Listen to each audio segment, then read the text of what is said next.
Hi guys, my name is Dylan Yates, and I'm going to give my speech on how news and information is spread in today's world. I titled it Information Now.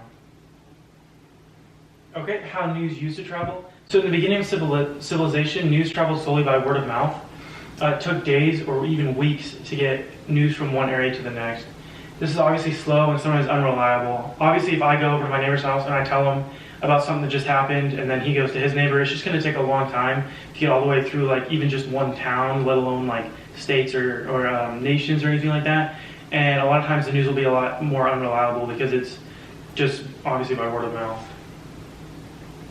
Okay, newspapers emerged. So according to psprint.com, the first American newspaper was released all the way back in 1690 in Boston, Massachusetts.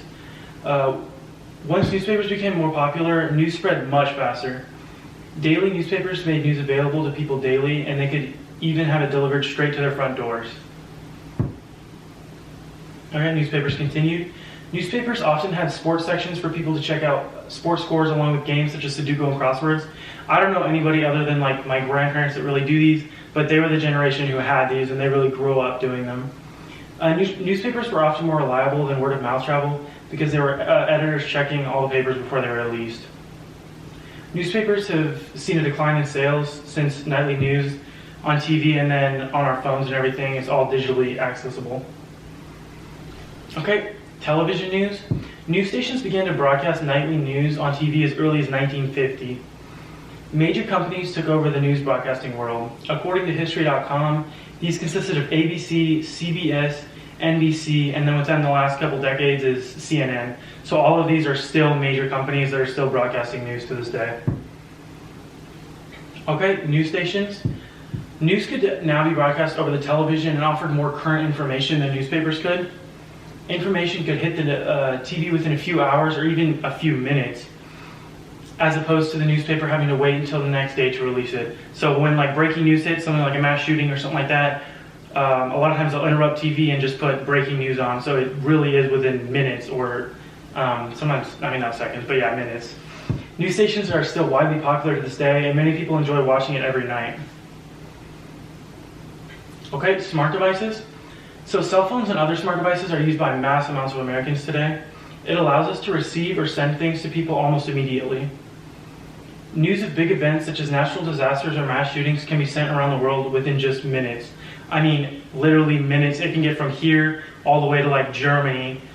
They can know what's going on here. So it really is fast. And I don't know of anybody that's younger than like 75 that doesn't have a smartphone now today. Okay, a step into the digital era. So with the digital era currently roaring into 2020, many newspapers and televised news stations have had to adapt to keep their audiences. Most modern newspaper companies have digital versions viewable on their smart devices and allow news to be accessed immediately. So most of the big major news companies have either an app or at least a website where you can view basically the entire paper, and a lot of times they have videos and stuff, so it is nicer than having just like an old paper newspaper. Okay, not just news stations. So news travels fast through many mediums that aren't just news companies. So Instagram, Snapchat, Twitter, YouTube, and Facebook are all used by average people to spread their own kind of like news. So Facebook groups such as like Clarksville Crime Watch allow people to spread the word about suspicious activity or crime around the city. Okay, anyone can be a news broadcaster. So with the accessibility of people to spread information on the internet comes the availability for fake news to be spread as well. So Karen can sit down on her computer and write down what she thinks are facts about like something like anti-vaxxing with no real proof to back it up. And although there's no proof to back it up, the information can still spread super fast and it's really hard to contain once it's, you know, shared a bunch of times. They're like, well, I saw it on the internet, so it has to be real, and it just blows up. Okay, keep moving forward. I personally think that the evolution of technology has greatly helped the advancements of relaying information. Information is easily accessible in mere seconds at people's fingertips. So like I said before, everybody has a smartphone. I mean, not everybody, like 95% of people have a smartphone or at least an internet connection with a computer that they can look up all this information. Knowledge is power, and I believe that any improvements to media and how news is delivered to people is a step in the right direction.